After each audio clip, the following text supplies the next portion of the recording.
I always tell people, I'm a very friendly person, but I have few friends.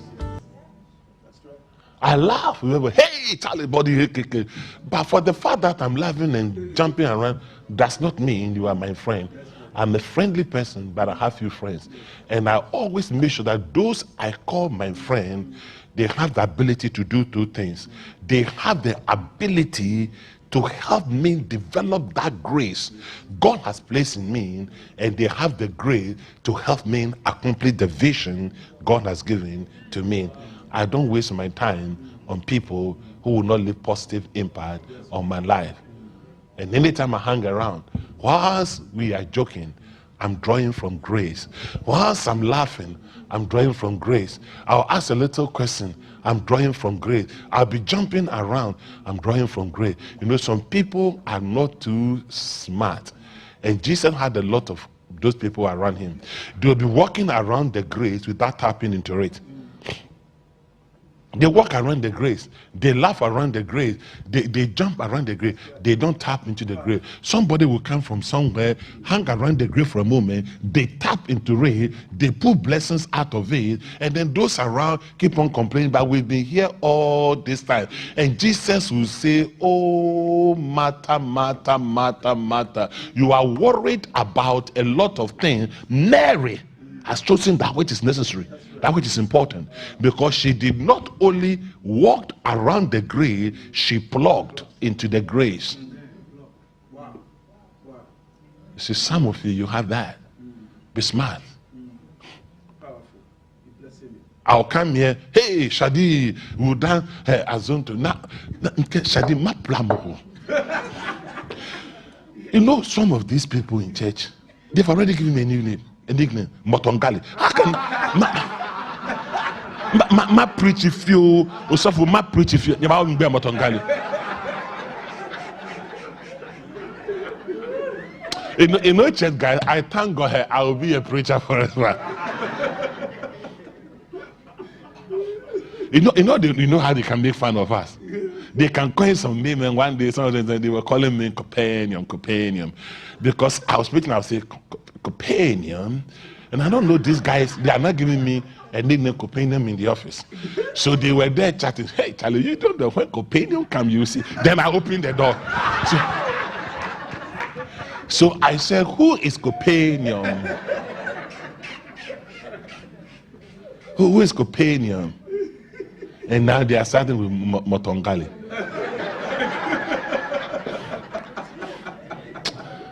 In the name of the Lord, if anybody calls me Motongali in this church, hey, Jesus. Thank you. I will descend upon you with ecclesiastical grace. Don't try my cross.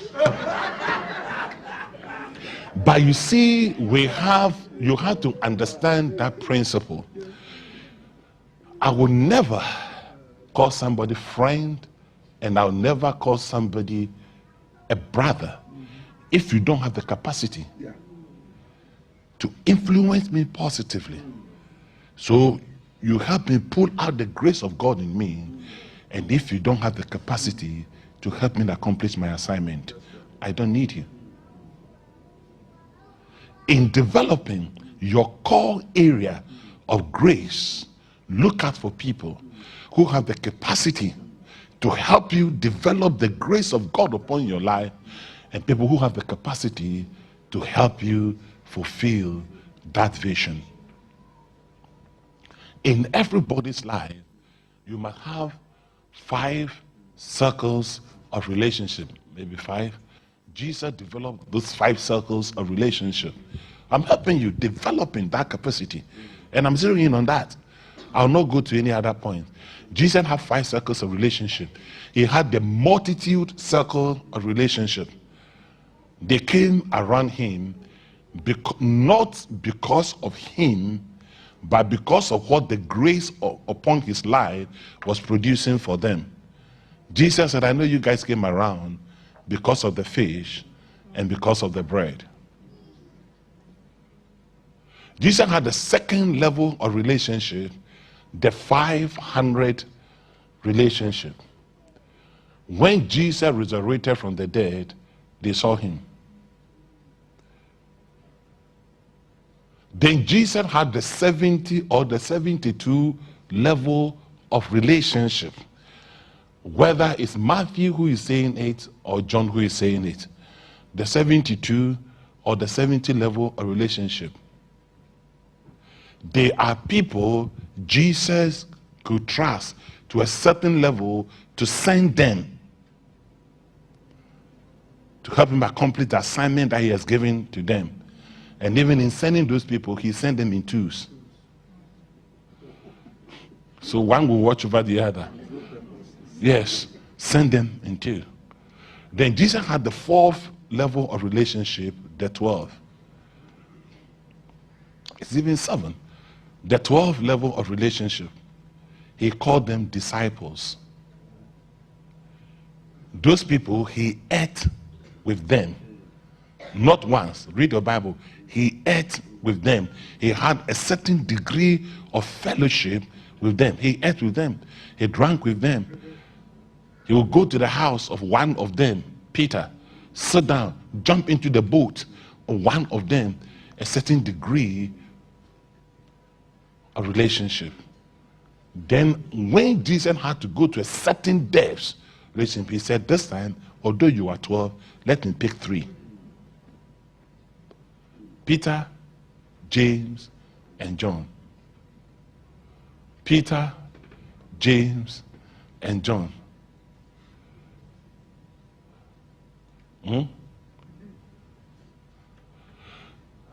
Didn't you realize that? Epistles, Peter, James, and John. Because there are things they saw, and there are things Jesus revealed to them that the rest did not have the benefit of buying into that. Peter, James, and John. Then Jesus had another level of relationship with somebody he called the beloved. John the beloved. Then on top of all that, Jesus had the best level of relationship with his Father.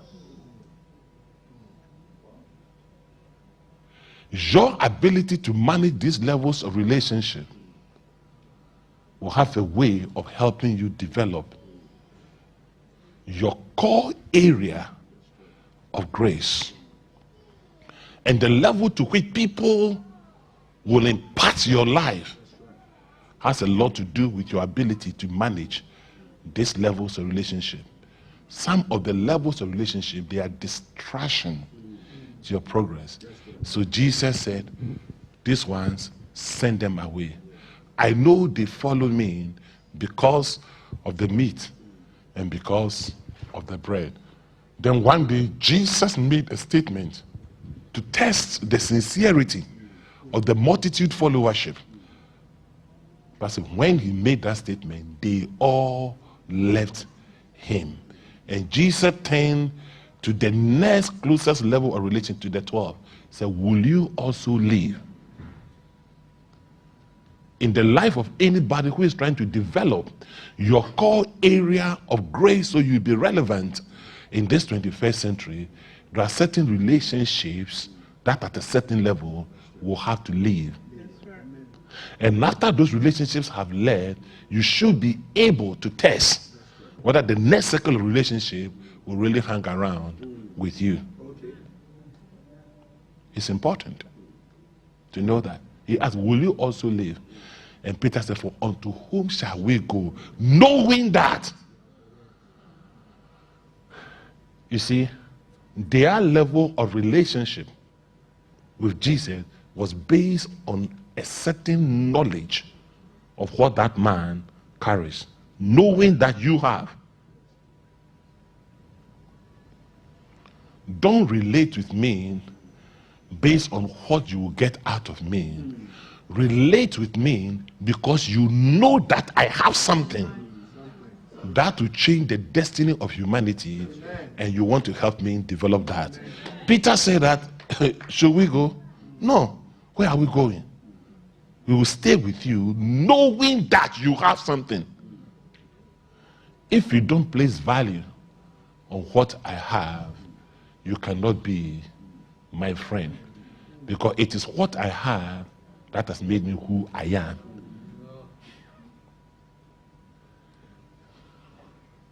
Am I helping somebody think? What I have, it's what has made me who I am.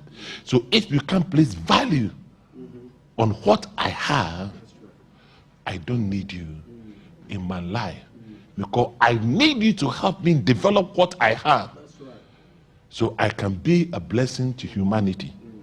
And in being a blessing to humanity, I can be a blessing to you. Peter said, we are not living because we know that you have something. Manage relationships wisely. Be broad, be universal in the search of knowledge, but look out for your core area and develop it. I said, in developing your core area, relationship is critical. And in handling relationship very well, you have to know levels and degrees of relationship. Some will leave, and God has a way of getting certain people out of your life. Do you know how he does it? He will put you through certain storm, and he will let you know how people will stick to you in the midst of your storm. You know what? It is very easy to have friends when everything is okay. Like we always say, success has a lot of friends, but failure and poverty is an orphan.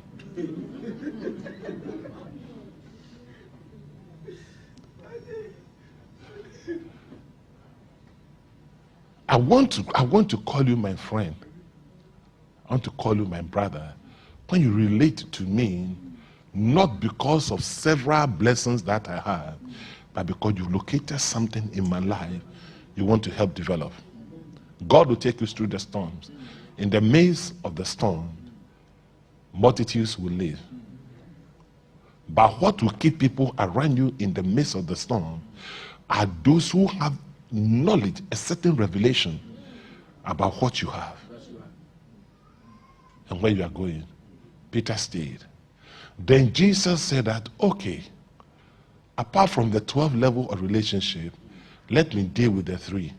Now I am going to the Mount of Transfiguration. I'm going up there. Now Peter, James, and John, let us go up to the next level. And not only go out, but let me show you who I really am. Let me show you. And Bible said that on the Mount of Transfiguration, they saw Moses, they saw Elijah, Jesus was there. And when they got to that place, Peter said, "Oh, kababo shotene meke yamunanda." Jesus, after seeing all these things, you want us to go down? Don't worry. I'm a fisherman. I'm not a tent maker. But under this circumstance, I can build tents. He said, let me build one for you. Let me build one for Moses. Is that right? Let me build one for Elijah. Let us stay there. The guy was so clever. He did not even worry himself about him. If the 3 of you can get somewhere to stay, by all means, I can pitch here. He said, let me build one for you. And Jesus says, no, I just showed you the end of the vision, but we have to come down here to work our way up to that level. The 3rd level of relationship, sometimes you show them the end of the vision. When you show them the end of the vision, don't keep them on that excitement mood at the end. Bring them back and let them know there is a price we'll have to pay to get to that end. Guess what happened? When it came to the paying of the price session, all the 3 who went up there, 2 of them failed miserably. Where was James when Jesus was going through those painful experiences, getting ready for the cross? Where was Peter, the loudmouth guy who said, I will build 3 tents? By the time the cock crowed the 3rd time, he had denied. They were not adequately prepared for that dream. Sometimes show people the dream, show people the end of it, but please make time to prepare them to that level. Because there are certain people in ministry, they see the end of the dream, they are excited about it, they jump about it. But when you bring them down and want to work into that end, that is when you will see their inabilities and their flaws and their limitations. Don't dump them. They have seen the end of it. Work with them. Work on them. Take them through it. One day, they can carry you there. Peter denied Jesus. James was nowhere to be found. It was only John who was so close to the cross. So Jesus turned around and said, "Mother, that is your son. Son, that is your mother." The darkest moment in the move towards the accomplishment of the assignment, Jesus had multitudes. He had the 500, he had the 70, he had the 12, he had the 3. Out of all the Lord, it was only one person who stood by him in the most difficult moment of his life. It happens in ministry, it happens in business, it happens in relationship, it happens everywhere. Your ability to succeed in life is dependent upon your capacity to determine who that one person will be at that darkest moment in your life. Because there's a small bridge between here and the freeway to that great line of success in your life. You have to cross that bridge. You always need somebody who has the capacity to stand. And Jesus found John. He said, "Mother, that's your son. Son, that is your mother." Sometimes those people, they don't talk a lot. Those people, they are not even obvious. They are not on your face. They're very quiet people. But in the moments of your life, you will see them. John was there. John was there. In the life of a whole nation, Israel, David, his camp has been destroyed. He wanted to pursue them. You know what it took? One beat up, rejected, dejected, forsaken Egyptian boy. They threw the boy away, hoping that he would die.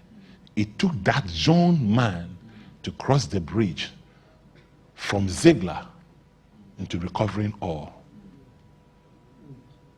Some of you, you don't know how to pray. When you get to a certain level, don't pray for things. Pray for people who will be used by God to take you to the things. It was John. Can you imagine what Jesus was saying? I am leaving the destiny of my mother in your hands. For the 3 dark moments in my life. When Jesus resurrected from the dead, Peter denied him. The disciples ran away. John, don't what he said. But the first thing Jesus said, go and tell Peter and the disciples that I have risen. I'm alive. There are certain people in your life, they might temporarily forsake you, but it doesn't mean that they are permanently against you. Don't forget that. You should be deep enough to know when somebody forsakes you temporarily, not because they have a deep intention of denying you permanently. Sometimes the battle gets so intense for them, they don't know what to do. And the sign of great leadership is your ability to pick those people and tell them that although you denied me, I still love you, because I know that you can move on with me. Am I helping somebody today? Be universal in your search of knowledge, but zero in on specifics. In developing the specifics, one of the key things you need is the power of relationship. She said, you see, I think I have to sit down and re-engineer my way of. Sometimes I carry so much humor with what I say that a lot of people miss the germ and the wisdom of what I'm trying to say. Last year, I keep on telling you, the power of relationship is my key revelation of late. I'll put value on relationship. Nothing will stand between me and relationship. Money will not stand between me and relationship, because what relationship will give me, money cannot give me. Value relationship, but be wise in picking relationships. Am I helping somebody today? Jesus said, go tell that Peter, you denied me. I told you you would deny me. You didn't believe me. You were full of zeal. You denied me. But go and tell Peter and the rest of the disciples that I am risen. I have crossed the bridge. Now I am on the path to cruise into that assignment. Study about those disciples, with the exception of one. They all died for what Jesus stood for. Don't forget, the multitudes, the 500, the 70, the 12, the 3, the 2, the 1. But on top of all that, don't forget your relationship with God. The 12, 11 out of them, they all died for the vision. Can I conclude in the next 5 minutes by saying that if the relationships you develop, you can nurture them to the point where people are willing to die for the assignment God has given you, you have not finished your relationship nurturing process. Somebody should be able to say that, hey, Pastor Shadi, Freedom Center Vision, Pastor Shadi, it doesn't matter what it takes. We will make sure it stands. And the person must be prepared to say, I'm ready to fight for what I believe. How do you know that? You always know that the barometer for checking that is the level of sacrifice people are prepared to make for the vision you have. The level of sacrifice. When somebody can come and say, Dr. Shadrach, I believe in what you are doing. Listen, I am prepared. If it means remortgaging my house to raise money to make sure that this vision is accomplished, I'm prepared to do that. Pastor Shadrach, if it means me selling to do that, I'm prepared to do it. Pastor Shadrach, if it means me taking off work for a week to make sure that this is accomplished, I'm prepared to do it. You are developing relationship to a certain level where people are prepared to die for what they believe in. Because your level of sacrifice is a determinant factor about how much you are willing to die for relationship. You understand that? For me to say, I am ready to sacrifice all this so I can be with my friend and be with my brother. Your level of sacrifice is a barometer for judging how much you are ready to die for somebody. And any relationship you are not ready to die for is not worth living for. Be universal in your knowledge acquisition, but be specific, zero in on something. And your ability to develop that has a lot to do with relationship. Can I conclude by saying that the highest level of relationship is your relationship with God. I'm working on my latest book on leadership, new paradigm in leadership, emerging leadership. I'm so confused with the topic to put on it, but I'm still writing anyway. I was dealing with one chapter on it, and I said that leadership is public, but how public and how effective your leadership will be is dependent on how private you are with your Creator. So privacy, the depths of your privacy will produce the effectiveness of your public leadership. And there's a copyright on it. Yes, we'll determine that. Can I tell you something? Everybody hearing the sound of my voice, you must be able to cultivate a discipline that will let you always stay with your Creator on daily basis. It might be 10 minutes, it might be 20 minutes, it might be 30 minutes, it could be an hour. Create that discipline where you can say to your children, leave me alone. Your wife, leave me alone. Say to yourself, leave me alone. I need to be alone with God. Sometimes it's not an intense movement of screaming, by just lying before God and say, God, revelation. You know, when God created Adam and Eve, he did not create them with any cloth on them. It was after they sinned that something covered them. Anytime you are coming to God, his intention is for you to come naked, not covered.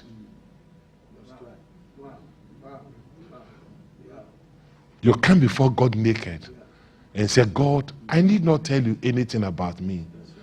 You know everything. Here am I. God, for this 30 minutes, for this 1 hour, I'm so helpless. I'm so useless. There's nothing I can do. Have thy own way in my life. And let the bread of heaven fill you till you want no more. You come out of that deep communion in the presence of God, every mountain will become like a plain before you. You see, charismatic, in our attempt to motivate people, we have adulterated a lot of things. I want to go before God and say, guide me, oh, thou great Jehovah, bring me through this barren land. And in your presence, I am weak, but thou art mighty. Hold me with thy powerful hand. Bread of heaven, bread of heaven, feed me till I want no more. We got that communion, and the tears will be flowing down your face. 30 minutes you are there in his presence. In his presence, naked before him, building that communion. Oh Lord, I want no more. Here at Freedom Center, our mission is raising overcomers, setting the captives free. Our services are geared towards leading people into a growing relationship with Jesus Christ. If you want a copy of this and other messages from FCI in any format, why don't you give us a call Monday to Friday, 10 a.m. to 5 p.m. on 0207 277 8700, or visit our website at fcichapel.org. Always remember, there is progress in freedom.